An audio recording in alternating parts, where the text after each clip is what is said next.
अधर्म, अनर्थ, अपराध, इन तीन शब्दों के बीच अगले कुछ देर आप बड़ी खबरें देखेंगे। बड़ी खबर होगी, बड़ी पड़ताल होगी। पड़ताल ये कि मेरे पीछे जितने भी चेहरे हैं, एकाएक इनकी जबान जहरीली क्यों होती जा रही है। पहला चेहरा राज ठाकरे नाम, एमएनएस के मुखिया हैं। पिछले 3-4 साल से एक तरीके से सुसुप्तावस्था में थे। ये हिंदी का एक शब्द होता है, यानी लगभग राजनीति में सोए हुए थे। एकाएक पुणे से, औरंगाबाद से अपने आप को पंप किया, कहा कि 3 मई तक खामोश रहूंगा, 4 मई से अगर मस्जिद के बाहर लाउडस्पीकर बजेगा, हनुमान चालीसा बजाने लगूंगा। एक इत्तेहाद मिल्लत काउंसिल के वो टोपी वाले जो हैं, ये इनका नाम है तौकीर रजा। इन्होंने अभी 3-4 दिन पहले ये कहा कि अगर मुसलमान सड़क पर आ जाएगा तो महाभारत हो जाएगी। असदुद्दीन ओवैसी ये कहते हैं मुसलमान कट्टर हो जाएगा तो देश के लिए ठीक नहीं रहेगा। वहीं एक धर्मगुरु है जिसका नाम है कालीचरण।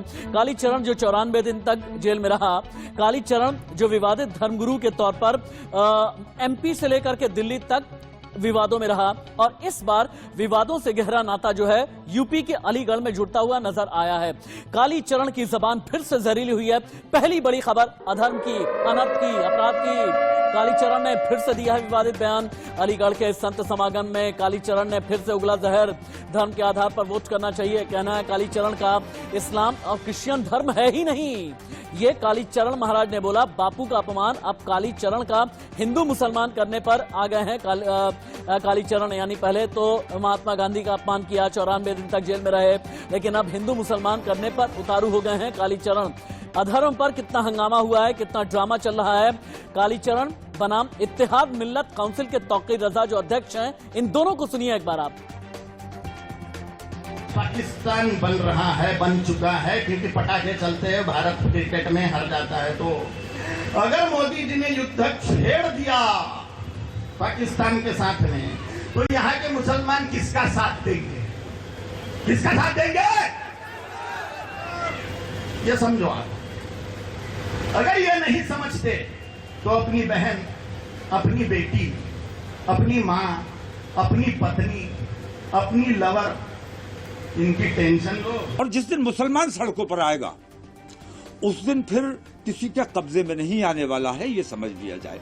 और उनकी खामोशी, तुम सबके प्रधानमंत्री हो, तुम्हारे मुल्क में इस किस्म की बेईमानी हो रही है और तुम खामोश हो, मूक दर्शक बने हुए, अंधे और बहरे बने हुए। ऐसा लगता है तुम महाभारत के धृतराष्ट्र हो। नरेंद्र मोदी धृतराष्ट्र की भूमिका से बाहर नहीं आए तो हिंदुस्तान में भी महाभारत होने से कोई बचा नहीं सकता। धर्मगुरु क्या होता है, संत क्या होता है, या फिर एक पुजारी, पुरोहित क्या होता है, इसके बारे में जो मेरी अपनी समझ है बचपन से लेकर के आज तक, पहली वाणी पर संयम होना चाहिए, यानी जबान पर कंट्रोल होना चाहिए, और जबान पर कंट्रोल अगर लूज हो जाए तो वो संत नहीं हो सकता।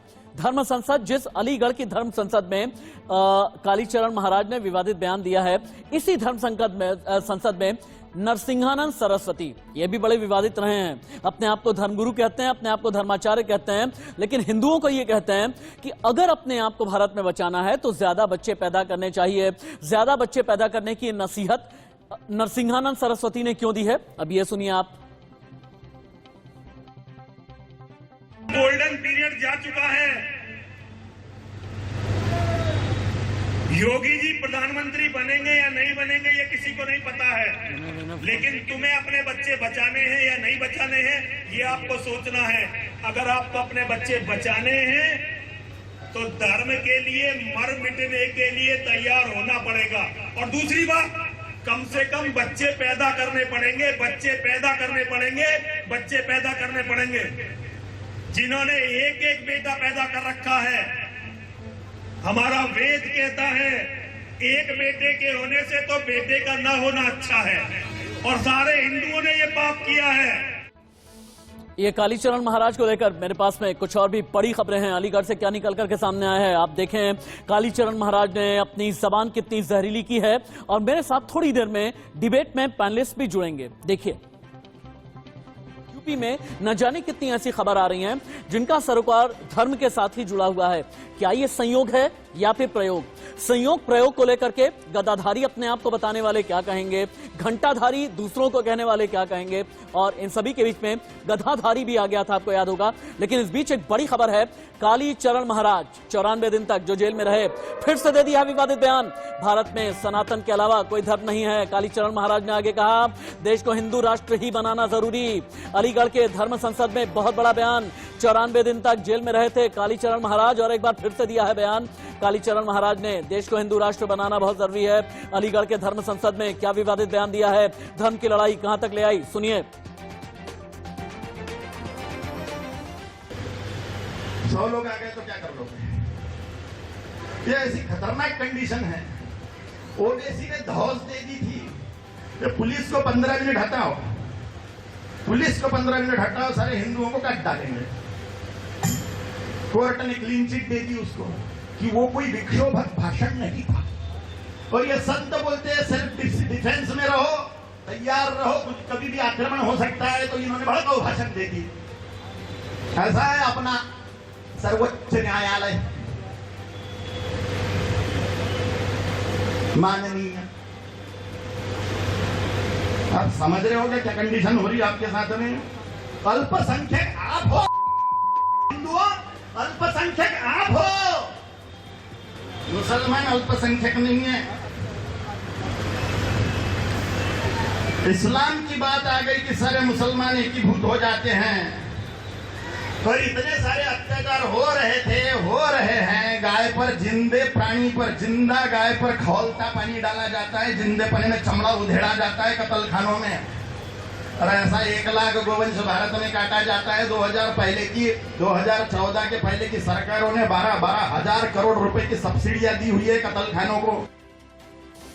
कालीचरण महाराज देश का एक ऐसा नाम जो विवादों की वजह से हमेशा ही सुर्खियों में रहा है। पिछले कई दिनों में 94 दिन तक जेल भी काट करके आए हैं, फिर अलीगढ़ की धर्म संसद में ऐसा विवादित बयान दिया। आर के मिश्रा जी, ये क्या चल रहा है? कालीचरण महाराज जैसे लोग, यति नरसिंहानंद जैसे लोग धर्म संसद के नाम पर इतना अधर्म कर रहे हैं, क्यों नहीं इनके खिलाफ एक्शन लिया जाता?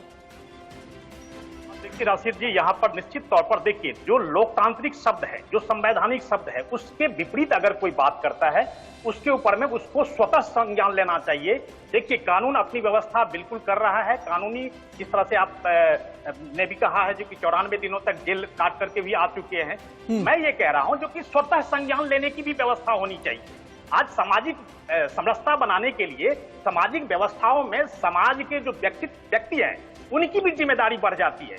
अब देखिए, हर एक चीज आप कानून और प्रशासन के ऊपर में छोड़ देंगे और इससे हमारी सामाजिक व्यवस्था सुदृढ़ हो जाएगी, ये नहीं हो सकता। मैं कह रहा हूं 135 करोड़ जनता है भारत के अंदर में, इतना बड़ा देश, और निश्चित तौर पर इसमें सामाजिक व्यवस्था की भी जिम्मेदारी बढ़ जाती है।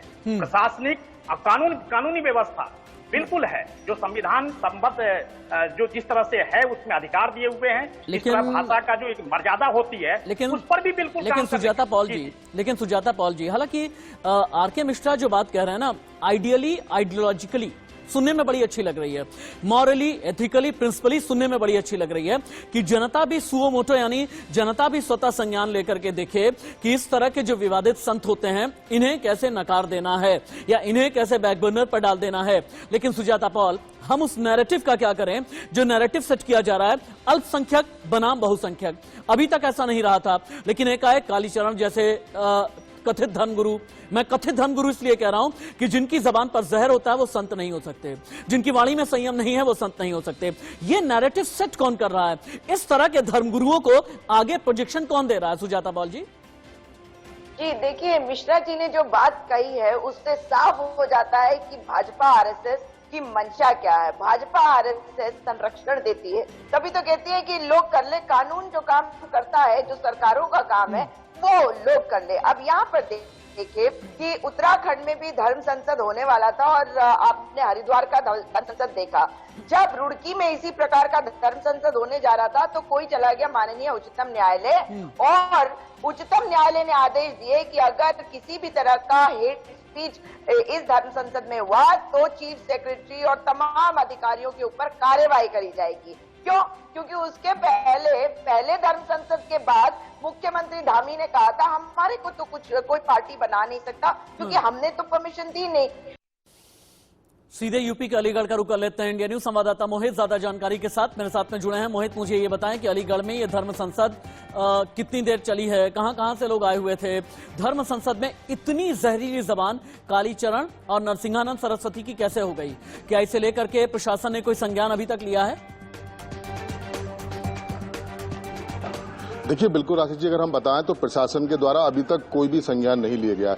देखिए, अगर धर्म संकट की बात करें धर्म संसद की, तो ये रामलीला मैदान में हुई थी और कल देर शाम तक धर्म संसद चली है। हालांकि 2 बार जो पूजा शकुन पांडे हैं, आज वर्तमान में जो उनका नाम है अन्नपूर्णा भारती हो गया है, ये वही पूजा शकुन पांडे हैं। ये 2 अक्टूबर को गांधी जयंती के दिन इन्होंने गांधी जी के चलचित्र पर गोली चलाई थी, यानी कि ये भी हमेशा से विवादों में रही है। और कल कालीचरण जी आए या नरसिम्हानंद जी आए, इन्होंने बेतुके लगाकर वहां पर बयान दिया। धर्म संसद का आयोजक मोहित कौन है? ये पूजा शकुन पांडे इनका पहले नाम था, वर्तमान में ये अन्नपूर्णा भारती हो चुकी हैं। ये महामंडलेश्वर बताती हैं अपने आप को हिंदू महासभा की, और इन्होंने पूरी धर्म संसद का यहाँ पर आयोजन किया था और प्रशासन से इनकी परमिशन मिली थी और बाकायदा काफी धर्मगुरु को इनको बुलाया था और जहरीली जबान इनकी वहां पर आई। सबसे बड़ी बात राशि जी यही कि जो धर्मों के ठेके की जिम्मेदारी लेते हैं और उनकी इतनी जहरीली जबान, तो अपने आप में आज में तारीफ है कि किस तरीके से लोग अपनी जबान को इस तरीके से कहां से ला सकते हैं, और वो भी भरे मन से इन्होंने ऐसे बयान दिए हैं कि नेशनल चैनल पे हम उसको बता भी नहीं सकते कि आपके बहन बेटियों के साथ अभी के लिए आपका बहुत शुक्रिया मोहित, बहुत शुक्रिया आपका। यानी यूपी में ये धर्म संसद, धर्म के नाम पर जहां पर अधर्म हुआ है, लेकिन वहीं पर धर्म की एक बड़ी लड़ाई मुंबई, पुणे, औरंगाबाद और बाकी महाराष्ट्र के इलाकों में भी चल रही है। ये लड़ाई है जो राज ठाकरे ने अल्टीमेटम दिया है, यानी 3 मई को तक मैं कुछ नहीं बोलूंगा, लेकिन 3 मई के बाद अगर मस्जिद से लाउडस्पीकर नहीं उतारे गए तो फिर इसे लेकर के राज ठाकरे का ये कहना है कि मैं हनुमान चालीसा पढ़वाऊंगा मस्जिद के आगे। लेकिन इस बीच मुंबई की मेयर ने राज ठाकरे पर दे दिया है बड़ा बयान। राज ठाकरे अगर कुछ आपत्तिजनक बोलेंगे तो एक्शन लिया जाएगा, मुंबई की मेयर का कहना है। मेयर किशोरी पेडनेकर ने राज ठाकरे को चेता दिया है, कानून सभी के लिए समान है। किशोर पेडनेकर ने कहा अगर किसी भी तरह से कुछ विवादित बोलेंगे तो एक्शन लिया जाएगा, कानूनी एक्शन लिया जाएगा। यानी एक तरह से राज ठाकरे को चेतावनी जारी की गई है कि कानून सभी के लिए एक जैसा है, चाहे वो वीआईपी हो, चाहे आम आदमी हो, चाहे नेता हो या फिर किसी भी वर्ग से समाज के आता हो। राज कुछ आपत्तिजनक बोलेंगे तो एक्शन लिया जाएगा। अगली बड़ी खबर, राज ठाकरे की धमकी पर सियासी संग्राम बहुत ज्यादा तेज हो चला है। 4 मई से लाउडस्पीकर की धमकी से हंगामा हो गया है। महाराष्ट्र में बहुत तेज हो गई सियासी हलचल। 4 मई के बाद किसी की नहीं सुनेंगे, कहना है राज ठाकरे का। दोगुनी ताकत से हनुमान चालीसा पढ़ेंगे, राज ठाकरे बोले। मस्जिद के लाउडस्पीकर पर राज ठाकरे ने यह बवाली बयान दिया है। एक बार आप सुने राज ठाकरे का बयान और उस पर शिवसेना का पलटवार। कुठच्या सभेमध्ये म्हटलं आठवत नाही मला, पण जो समाज इतिहास विसरला त्याच्या पायाखालचा भूगोल सटकलेला आहे, त्याच्या पायाखालची जमीन सटकलेली आहे। महाराष्ट्रामध्ये इथे आला आणि आमच्या देवगिरीच्या किल्ल्यामध्ये ज्यावेळी शिरला, काय चाललंय रे तिकडे? जर कोणी टाळकी जर काही गडबड करायला आली असेल तिथल्या तिथे हाणा। प्रखर हिंदुत्ववादी शिवसेना, जिनके प्रमुख शिवसेना प्रमुख बालासाहब ठाकरे थे, उस शिवसेना के साथ आप लोगों ने किस प्रकार से गद्दारी की, बेईमानी की, ये देखकर बालासाहब ठाकरे शायद उनके आंख भरे हो गए पानी से। हनुमान चालीसा का नाम पर आप लोग जो राजनीति कर रहे हो, आप लोग जो देश विभाजन का काम कर रहे हो, महाराष्ट्र को अस्थिर और बदनाम करने का काम कर रहे हो और हम आपसे लड़ रहे हैं, ये देखकर बालासाहब ठाकरे जरूर खुश। और वहीं इशारों में राज ठाकरे पर उद्धव ठाकरे ने भी हमला कर दिया। उद्धव ठाकरे ने कहा मैं हिंदुत्व के नए पैरोकारों पर ध्यान नहीं देता। उद्धव ने बीजेपी पर भी बड़ा हमला किया है और उद्धव ने कहा कि भारतीय जनता पार्टी ने भोले भाले पिता को मेरे धोखा दिया। यानी बालासाहब ठाकरे की तरफ इशारा कर रहे थे उद्धव, मैं बीजेपी के साथ चतुराई से पेश आता हूं, उद्धव ठाकरे ने कहा। यानी इनडायरेक्टली उद्धव ठाकरे ये कहना चाहते हैं कि राज ठाकरे को हवा देने का काम भारतीय जनता पार्टी महाराष्ट्र में कर रही है। भाई वर्सेस भाई, धर्म की लड़ाई कहां पहुंचाई देखिए।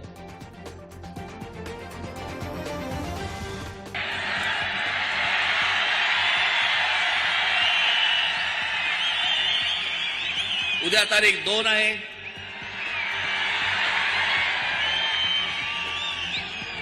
3 तारखेला ईद आहे,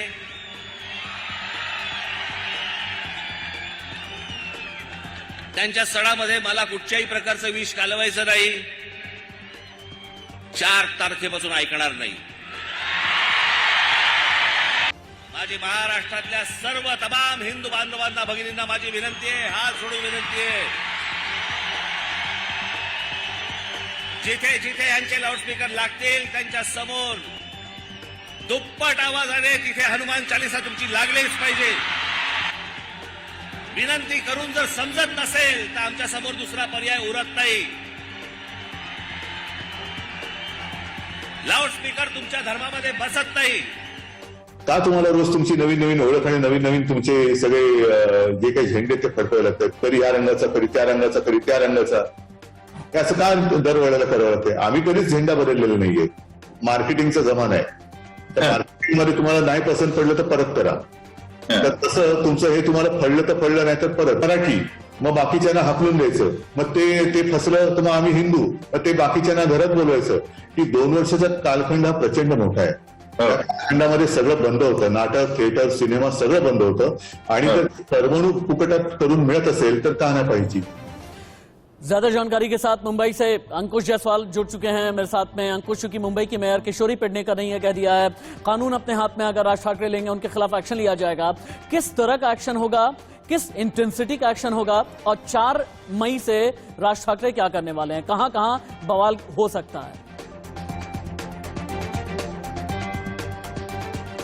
सवाल तो पूरे महाराष्ट्र में हो सकता है, क्योंकि राज ठाकरे की जो पार्टी के एमएनएस के कार्यकर्ता है, ना सिर्फ शहरी इलाके में बल्कि राज्य के ग्रामीण इलाके में भी मौजूद है. कल जिस तरीके से सभा हुई थी तो हमने देखा था औरंगाबाद में सभा हुई थी, लेकिन राज्य के कोने कोने से जो शिवसेना जो एमएनएस के कार्यकर्ता है वो वहाँ पर पहुंचे हुए थे. और ना सिर्फ किशोरी पेडनेकर बल्कि राज्य की जो गृह मंत्री है उन्होंने भी ये कहा है कि कोई भी अगर लॉ एंड ऑर्डर की सिचुएशन को डिस्टर्ब करेगा तो उसके खिलाफ ये कानूनी कार्रवाई की जाएगी. और मुंबई पुलिस और महाराष्ट्र पुलिस ने इसके लिए कदम भी उठाने शुरू कर चुके हैं. प्रिवेंटिव ऑर्डर्स नोटिस एमएनएस के कार्यकर्ताओं को और उनके नेताओं को दी जा रही है कि यदि आप किसी भी प्रकार की ऐसी गतिविधि करते हैं जिससे लॉ एंड ऑर्डर की सिचुएशन को डिस्टर्ब होता है तो आपके खिलाफ कार्रवाई की जाएगी.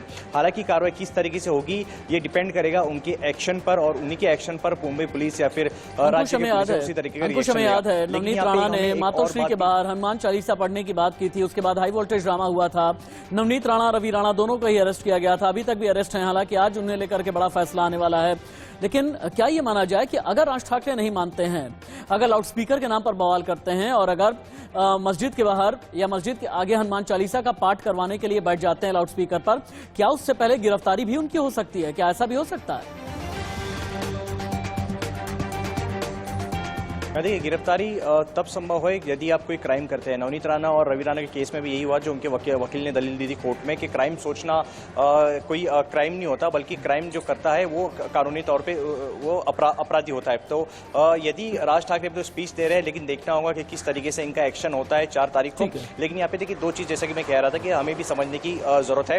राज ठाकरे पूरी तरीके से लीगली एस्पेक्ट पे बात कर रहे हैं. उनका कहना है अगर ठीक है हम गैर कानूनी काम कर रहे हैं तो जो अवैध लाउड स्पीकर लगे हुए मस्जिदों पर उसका क्या, सुप्रीम कोर्ट की गाइडलाइन का पूरी तरीके से हनन हो रहा है उसका क्या, इसको लेकर सरकार के पास कोई जवाब नहीं है. ठीक है, ठीक है, ठीक है. अभी के लिए अंकुश, बहुत शुक्रिया आपका. अंकुश की एक रिपोर्ट हम आपको दिखाते हैं. 3 मई के बाद में क्या होने वाला है, लाउड स्पीकर कहां कहां पर लगाए गए हैं, क्या कहीं से लाउड स्पीकर उतारा गया या फिर नहीं. मुंबई से अंकुश की रिपोर्ट. लाउड स्पीकर के जरिए आजान और हनुमान चालीसा को लेकर सियासत जारी है. मुद्दा काफी गर्मा गया है. मंगलवार के दिन ईद है और इस सब को देखते हुए मुंबई पुलिस द्वारा काफी पुख्ता इंतजाम किए गए हैं. लगभग मुंबई में जितनी भी जो बड़ी मस्जिद है जहां पर नमाज अदा होनी है ईद की, वहां पर सिक्योरिटी काफी चाक चौबंद कर दी गई है. सभी जो सेंसिटिव इलाके हैं वहां पर अतिरिक्त पुलिस बल कल यानी ईद की नमाज के लिए काफी बड़े पैमाने पर तैनात किया गया है.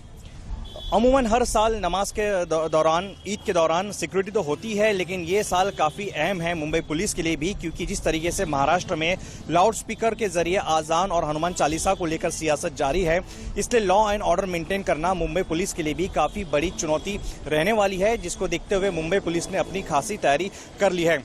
ये पूरा विवाद राज ठाकरे के गुड़ी पाड़वा की रैली को लेकर शुरू हुआ था. हालांकि ये विवाद नया नहीं है, इससे भी पहले भी मस्जिदों पर जो लगे लाउड स्पीकर को लेकर पहले भी सियासत करते आ रहे हैं. पहले से भी मांग उठी जा रही है, लेकिन जिस तरीके से राज ठाकरे इस बार आक्रामक हुए हैं उसको देखते हुए माहौल काफ़ी गर्मा गया हुआ है. मुंबई में अमूमन आप कहीं पे भी चले जाइए, किसी भी मस्जिद में लगभग 90% मस्जिद में आपको लाउड स्पीकर जरूर दिखाई देंगे, जहां पर अजान होती है इन्हीं लाउड स्पीकर के जरिए। और यही मुद्दा गरमाया गया है। राज ठाकरे का कहना है कि ये धार्मिक नहीं बल्कि एक सामाजिक विषय है। इन लाउड स्पीकरों की जरूरत मस्जिद पर या फिर किसी भी धार्मिक स्थलों पर नहीं है, और जो सुप्रीम कोर्ट का जो गाइडलाइन है उसे भी फॉलो करना चाहिए। और इसी को लेकर राज ठाकरे ने अल्टीमेटम दिया है कि 3 तारीख यानी ईद है, ईद तक तो कुछ नहीं कहेंगे, लेकिन अगर 4 तारीख से इन अवैध लाउड स्पीकरों पर, मस्जिदों के इस अवैध लाउड स्पीकरों पर अगर कोई भी कार्रवाई नहीं की गई तो इन्हीं मस्जिदों के सामने लाउड स्पीकर के जरिए हनुमान चालीसा भी पढ़ा जाएगा। इसको लेकर पूरी जो सियासत है वो गर्मा गई है और मुंबई पुलिस मुस्तैद है। कैमरा पर्सन रमेश के साथ अंकुश जायसवाल।